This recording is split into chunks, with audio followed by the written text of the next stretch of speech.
प्याटेक्कै टुट्छ जस्तो फिल भइरहेछ। लाइसेन्स त मैले 5 वर्ष अगाडि नै बनाइसकेको थिएँ, तर रिन्यू गर्दाखेरि चाहिँ मेरो लाइसेन्स प्रिन्ट भएको छ कि छैन भनेर म दोधारमा परिरहेको हुन्थ्यो कि।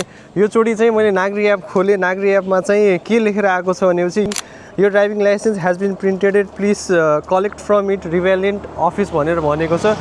त्यसैले यो नागरिक एपको अनुसार चाहिँ आज म आफ्नो लाइसेन्स चाहिँ कलेक्ट गर्न गइरहेको छु। हेरौँ है कति टाइम लाग्छ। ल क्युआरबाट पनि पे गर्न सकिन्छ, क्युआर पनि छ अनि यो सिटिङ एरिया पनि बनाइदिएको छ। अलि व्यवस्थित तरिकाको अहिले यातायात कार्यालय देखिन्छ, माइकिङ पनि गरिरहेको हुन्छ। फाइनली आधी घन्टा जति टाइम लाग्यो लाइसेन्स लिनलाई चाहिँ।